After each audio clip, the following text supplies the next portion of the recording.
Astaghfirullah. Wassalatu wassalamu ala Rasulillah wa ala alihi wa sahbihi wa mawalah wa la hawla wa la quwata illa billahi wa ba'd.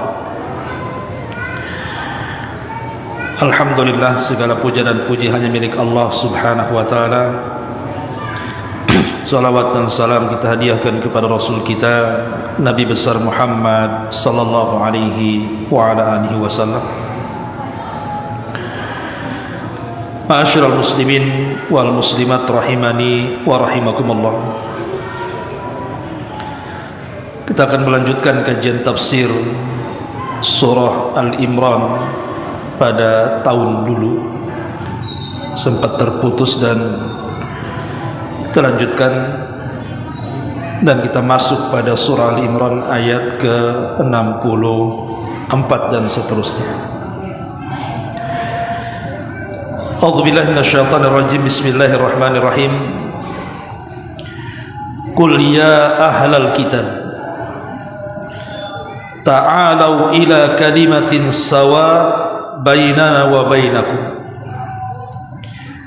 alla na'budu illallah wa la nusyrika bihi syai'an wa la yattakhidha ba'duna ba'dan arbaban min dunillah fa in tawallaw faqul ashhadu bi anna muslimun.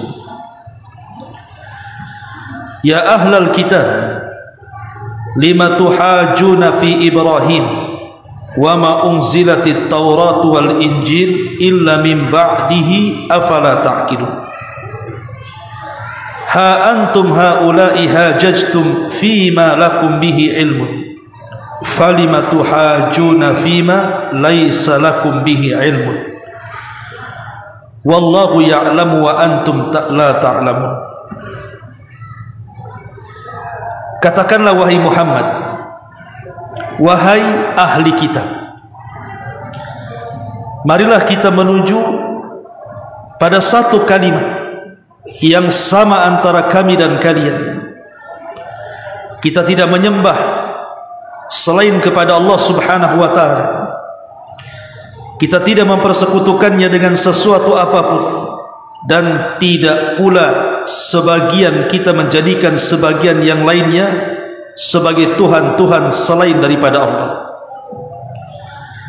Jika mereka berpaling, katakan kepada mereka, saksikanlah bahwa sesungguhnya kami adalah orang-orang muslim. Wahai ahli kitab, mengapa kalian membantah-bantah tentang Ibrahim, padahal Taurat dan Injil tidak diturunkan kecuali setelah Ibrahim? Apakah kalian tidak mengerti? Begitulah kalian saling berbantah-bantah tentang apa yang kalian ketahui. Tetapi mengapa kamu berbantah-bantah juga tentang apa yang kalian tidak ketahui? Dan Allah mengetahui sedangkan kalian tidak mengetahui. Taib, ma'asyiral muslimin yang dimuliakan Allah subhanahu wa ta'ala, kita tahu bahwa surah Al-Imran itu berbeda dengan surah Al-Baqarah. Jadi kalau surah Al-Baqarah itu isinya bicara soal bantahan-bantahan kepada orang-orang Yahudi, tetapi surah Al-Imran ini khusus dari ayat pertama sampai 90 itu bicara tentang Nasrani. Lah diantaranya adalah ayat ini. Ahli tafsir mengatakan bahwa asbab nuzul ayat ini, jadi ada sekelompok orang dari Najran. Najran ini Yaman. Di situ mayoritas orang-orang Nasrani. Jadi orang-orang Najran ini mereka hendak datang kepada Nabi SAW. Kononnya hendak masuk Islam, tetapi mereka ingin dialog dahulu sebelum mereka masuk Islam. Dalam perjalanan mereka dari Najran Yaman menuju Madinah, sebelum berjumpa dengan Nabi SAW, mereka berpapasan dengan para pembesar Yahudi. Jadi orang-orang Najran ini berpapasan dengan orang-orang Yahudi. Kemudian antara rombongan Nasrani dan para pembesar Yahudi ini terjadi perdebatan. Apa yang mereka debatkan? Yang mereka debatkan adalah soal kedudukan Nabi Allah Ibrahim alaihi salatu wassalam, di mana orang-orang Nasrani mengklaim bahwa Ibrahim itu seorang Nasrani, tetapi Yahudi mengatakan tidak, bahkan Ibrahim itu seorang Yahudi. Jadi Nasrani menganggap bahwa Ibrahim itu nabi mereka, sementara Yahudi juga sama, bahwa Ibrahim itu nabi mereka dan di atas agama mereka. Akhirnya kemudian kedua kelompok ini saling berbantah-bantah, sampailah perkara ini kepada Nabi SAW. Maka ketika Nabi SAW mendengar pengklaiman mereka tentang Ibrahim, di mana Nasrani menganggap Ibrahim nabi mereka dan Yahudi juga sama, maka dari sinilah turun ayat surah Al-Imran ayat 64. Wahai ahli kitab, kemarilah kepada kalimat yang sama. Kalau kalian mengaku Ibrahim nabi mereka, hei Nasrani, kalian mengakui Ibrahim nabi kalian. Hei Yahudi, Ibrahim adalah nabi kalian menurut pengakuan kalian. Ibrahim itu agama tauhid. Kalau kalian saling mengklaim bahwa Ibrahim nabi kalian, ketahuilah apa yang didakwahkan Ibrahim itu tauhid. Dari sini Allah katakan, katakan wahai Muhammad kepada ahli kitab. Siapa ahli kitab? Yahudi dan Nasrani. Kenapa mereka disebut Yahudi? Ada yang mengatakan bahwa Yahudi itu diambil dari kalimat hudna ilaika. Maksudnya hudna ilaika itu raja'na ilaika. Kalimat ini diucapkan saat 70 orang-orang pilihan Nabi Musa alaihi salatu wassalam, mereka diajak oleh Nabi Musa untuk mengambil papan Taurat di Bukit Tursina Mesir. Tetapi setelah kemudian papan Taurat itu didapati Nabi Musa alaihi salatu wassalam, tiba-tiba orang pilihan Nabi Musa ini tidak merasa cukup dengan papan itu. Mereka ingin melihat langsung Allah subhanahu wa ta'ala, dan mereka mengancam tidak akan beriman kepada Musa dan mengatakan lan nu'mina laka hatta narallaha jahr. Kami tidak akan beriman kepada wahai Musa sampai melihat Allah dengan kedua mata kami. Mustahil, Nabi Musa saja tidak bisa melihat Allah. Karena Nabi Musa pernah meminta kan begitu. Tetapi Allah subhanahu wa ta'ala tidak menolak permintaan Nabi Musa. Bahkan kemudian Allah mengatakan walakin dur ilal jabali, lihatlah kepada gunung-gunung bebatuan itu. Fa in istaqarra makana fasawfa tarani. Kalau engkau melihat gunung itu tidak hancur, kau akan bisa melihat aku, kata Musa. Kata Allah subhanahu wa ta'ala. Tapi apa yang terjadi? Falamma tajalla rabbuhu lil jabali ja'alahu dakka wa sara Musa sa'iqa. Tapi ketika Allah menampakkan dirinya kepada gunung itu, tiba-tiba gunung itu hancur dan Musa pun pingsan. Dari sini Musa bertobat dan mengatakan tubtu ilaika wa ana awwalul muslimin. Kalau Nabi Musa tidak mampu melihat Allah subhanahu wa ta'ala, macam mana Bani Israel walaupun mereka orang pilihan? Tetapi akhirnya karena mereka terus mengancam Nabi Musa akan melepaskan keimanan mereka, maka Allah subhanahu wa ta'ala kirim azab kepada mereka. Fa akhadathhumus sa'iqatu wa antum tanzurun. Datang halilintar membunuh mereka semuanya. Tapi dengan takdir Allah subhanahu wa ta'ala, Allah hidupkan kembali mereka. Saat dihidupkan itulah mereka merasa menyesal dan bertobat, dan mereka mengatakan hudna ilaika. Artinya raja'na ilaika ya Rabb, kami bertobat, kami kembali kepadamu. Sejak itulah mereka disebut Yahudi dari kalimat hudna. Ini satu pendapat. Pendapat yang kedua, disebut Yahudi itu dari kalimat tahawad. Tahawad itu artinya taharrak. Taharrak itu artinya bergerak. Karena apabila mereka membaca Taurat, mereka membaca tergesa-gesa. Lain kalau kita orang Islam membaca Quran itu, Allah katakan warattilil Qur'ana tartila. Kita disyaratkan untuk tartil, tidak boleh tergesa-gesa. Tapi orang-orang Yahudi tidak. Apabila mereka membaca Taurat itu cepat sekali, taharrakat lisan, jadi lisannya itu bergerak-gerak. Lah sejak itulah mereka disebut Yahudi, dari kalimat tahawwad ay taharrak. Ini satu pendapat yang lainnya. Pendapat yang lainnya mengatakan bahwa disebut Yahudi itu diambil dari Yahuda putra Yakub alaihi salam. Kita tahu bahwa Yakub alaihi salatu wassalam itu memiliki 12 anak. Di antaranya Lawi atau Lawa. Dari Lawi dan Lawa ini semua turunan jadi nabi. Kemudian yang kedua Yahuda, semua turunannya jadi raja. Kemudian ada juga Nabi Yusuf, ada Binyamin, ada Zabulun, macam-macam namanya, nama-nama asing. Tapi salah satu putra Yakub itu namanya Yahuda ibnu Yakub. Lah turunan Yahuda inilah kemudian disebut Yahudi. Jadi orang-orang Yahudi itu turunan daripada Yahuda ibnu Yakub alaihi salam. Ada juga mengambil dari kata-kata haudan, artinya taqarruban, karena mereka di zaman itu adalah orang yang paling mendekatkan diri kepada Allah Subhanahu wa taala. Intinya bahwa itu hanya sekedar penamaan. Yang jelas bahwa Yahudi tergolong ahli kitab. Kemudian Nasrani, adapun Nasrani, kenapa disebut Nasrani? Ada yang mengatakan diambil dari kalimat An-Nasirah. Nasirah itu satu desa tempat lahirnya Isa bin Maryam di Bethlehem. Namanya Nasirah. Maka orang-orang yang lahir di Nasirah, tempat kelahiran Isa bin Maryam, disebut orang-orang Nasrani. Ini satu pendapat. Pendapat yang kedua, disebut Nasrani itu karena ketika Nabi Isa mengatakan man ansari ilallah, siapa yang akan menolong Allah Subhanahu wa taala?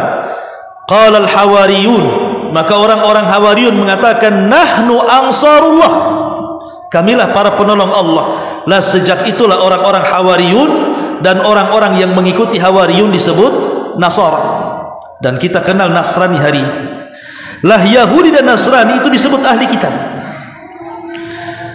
Tetapi kalau kita lihat dalam Al-Quran itu ada beberapa istilah yang berkaitan dengan Yahudi kan.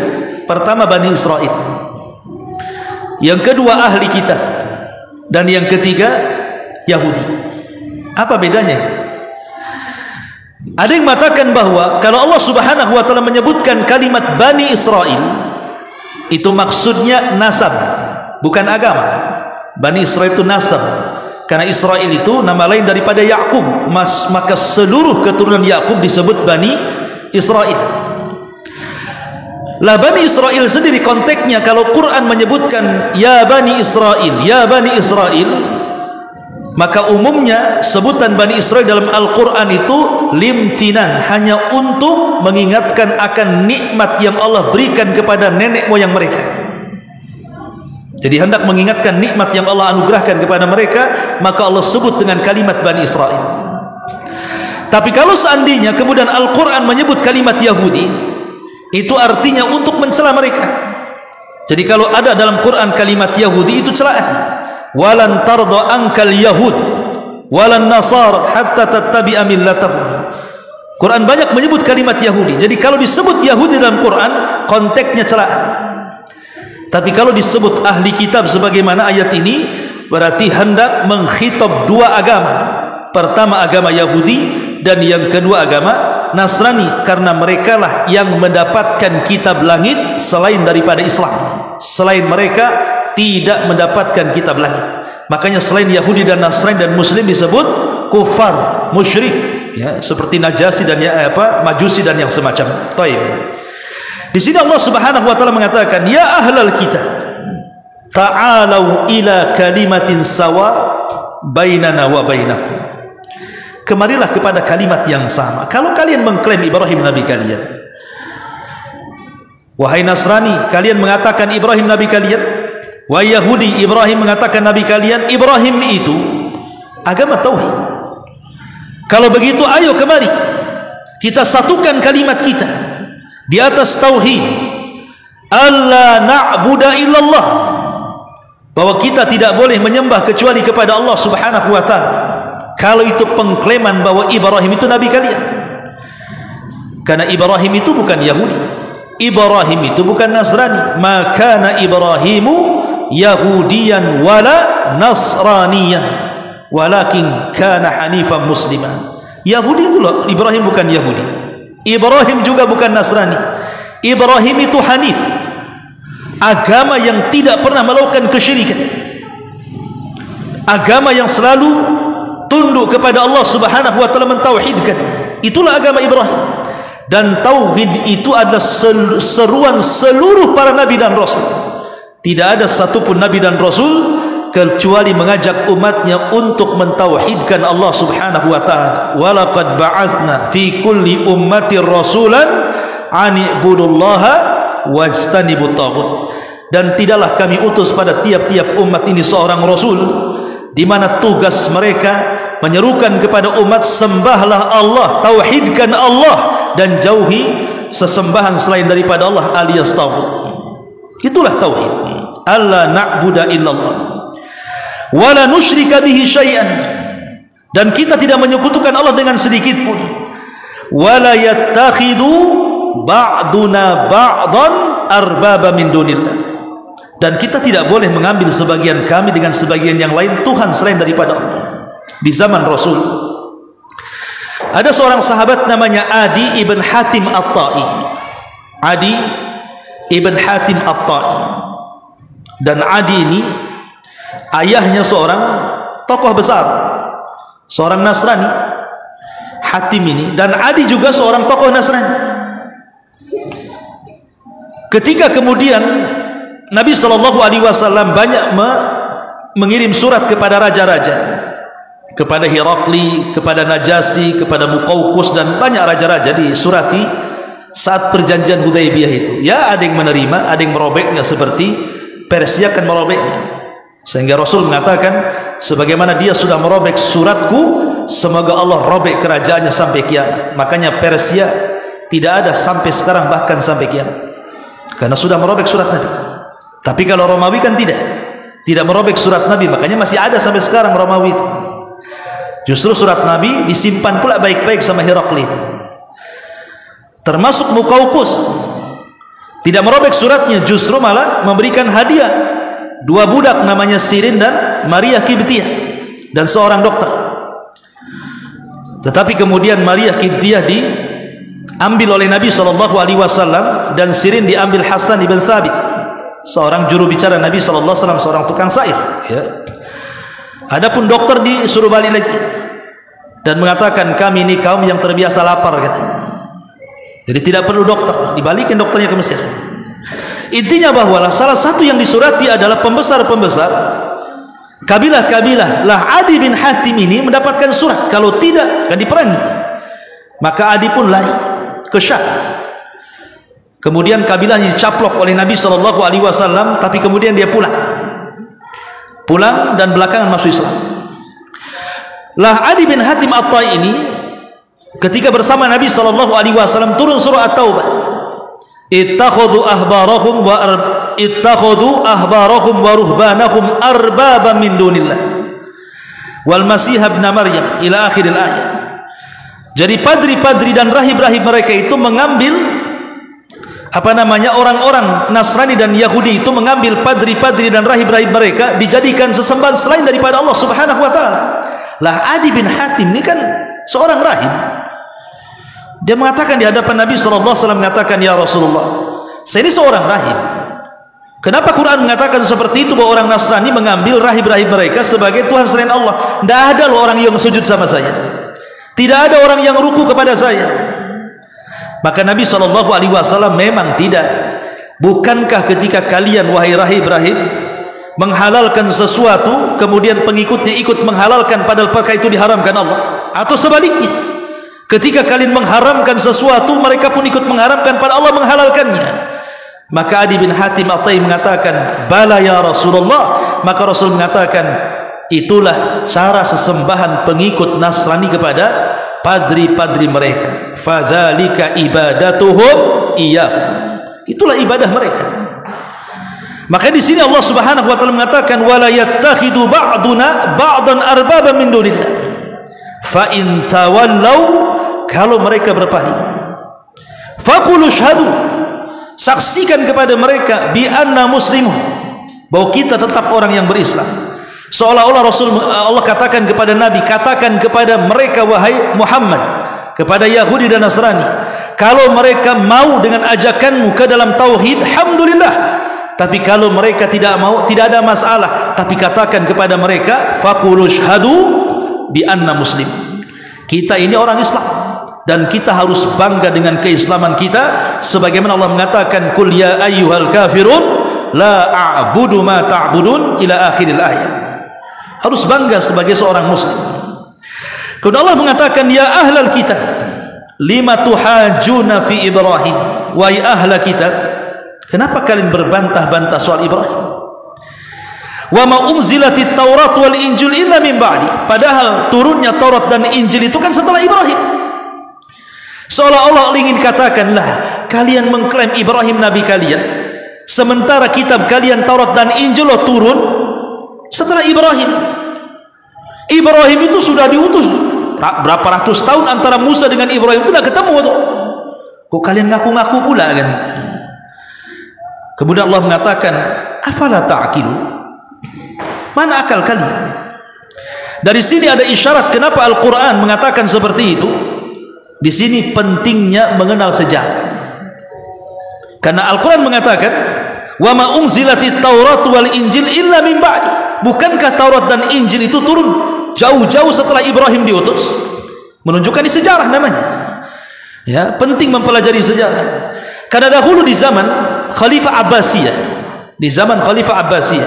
di zaman seorang alim yang bernama Khatib Al-Baghdadi rahimahullahu taala, ma'ruf, seorang alim Khatib Al-Baghdadi itu di zaman Khalifah Abbasiyah. Ada seorang Yahudi, dia datang kepada sang khalifah membawa makhtutat, catatan itu kemudian dinasabkan kepada tulisan Muawiyah ibn Abi Sufyan. Isinya pengguguran jizyah kepada penduduk Khaybar.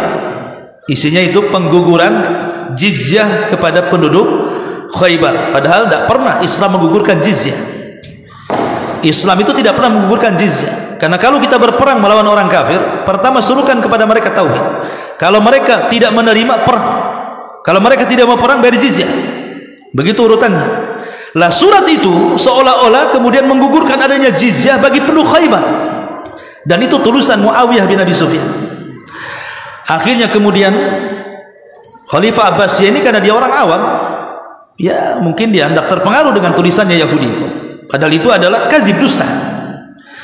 Tapi sang khalifah cerdas, dia memanggil Khatib Al-Baghdadi untuk memastikan apakah makhtutat itu, tulisan itu betul atau salah. Maka sang Khatib Al-Baghdadi, dia seorang alim, dia tahu sejarah. Ya. Ketika dia melihat tulisan itu adalah tulisan Muawiyah bin Abi Sufyan, dia mengatakan tulisan itu dusta. Itu tidak benar. Kata sang khalifah mengatakan, ya imam, maksudnya Khatib Al-Baghdadi, bagaimana kau tahu bahwa itu dusta? Dia mengatakan, ya, karena perang Khaybar dengan masuknya Muawiyah itu duluan perang Khaybar. Cuman ini tulisan Muawiyah, kata. Dia tahu sejarah. Kemudian di situ saksinya Sa'd bin Ubadah. Sa'd bin Ubadah itu meninggal di perang Khandaq. Perang Khaybar ini kapan kan itu? Enggak ketemu. Makanya kemudian kata Al-Khatib Al-Baghdadi, ini tulisan dusta. Begitulah orang yang paham sejarah bisa menilai ini dusta atau tidak, kan begitu. Sama juga di sini. Ketika Allah Subhanahu wa taala mengatakan, "Wa ma unzilatit Taurat wal Injil illa min ba'di." Cemana kalian mengklaim Ibrahim nabi kalian sementara Taurat dan Injil itu turun jauh-jauh sebelum Ibrahim. Ibrahim sudah duluan.